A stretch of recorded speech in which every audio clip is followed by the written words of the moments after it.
Hello दोस्तों, आप सभी लोगों को हमारे चैनल में स्वागत है, अभिनंदन है। बच्चों, आज आपको बताने जा रहे हैं कंपटीशन के बारे में। सामान्य विज्ञान जो बड़े बड़े पीएससी हो, चाहे आईएएस में, चाहे कुछ भी हो, लेकिन यहाँ पर सामान्य विज्ञान बहुत सारे क्वेश्चन पूछे जाते हैं, जीके। चलो चलते हैं। यहाँ पर क्या लिखा हुआ है?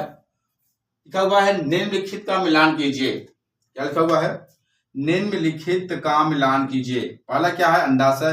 दूसरा है डिम्बवाहिनी। तीसरा है गर्भाशय। चौथा आपका अपरा। इसका क्या है? आपका निषेचन। बी आपका है रोपर है। सी आपका है विकसित भ्रूण को पोषण देता है। और डी आपका है मादा युग्मक। बच्चों, आपको यहाँ बताना होगा, क्योंकि यहाँ पर लिखा हुआ है पहला के बी, दूसरा के ए, तीसरा के डी, चौथा का सी, दूसरा के क्या है यहाँ पर? पहला क्या है यहाँ पर? डी। पहला क्या है? डी है। दूसरा सी है। तीसरा बी है। चौथा ए है। तीसरा क्या है? पहला के यहाँ पर डी है, इसके बाद ए है, बी सी, फिर चौथा क्या है यहाँ पर? डी बी ए सी, और पांचवा क्या इनमें से कोई नहीं। आपको सही बताना होगा। तो यहाँ पर सही उत्तर आपको मिलेगा तीसरा, ये।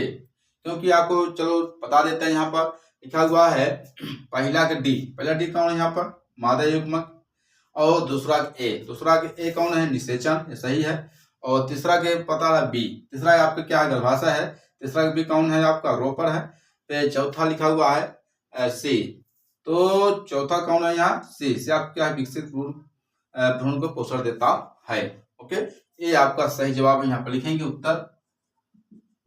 उत्तर तीसरा का है आपका। पहला क्या है आपका? यहाँ पर बी है, फिर दूसरा है ए है, तीसरा है बी है, चौथा आपका सी है। ओके, पहला क्या है आपका? फिर मिलान कर लो। यहाँ पर पहला क्या आपका है? डी हो गया। देख लो, पहले मिलान कर लो। यहाँ पर ये आपका बन गया डी। और दूसरा ए क्या है आपका? है ये हो गया। और तीसरा के बी कहाँ है? यहाँ पर तीसरा के ये बी हो गया। और चौथा के सी कहाँ है आपका? ये हो गया आपका, ये बन गया। तो बच्चों, इसी तरह से ये बड़े बड़े कंपटीशन पूछा जाता है सामान्य विज्ञान का। आप लोग कैसे मिलान करेंगे? अगर वीडियो पसंद आ गया तो लाइक शेयर सब्सक्राइब जरूर करना। धन्यवाद।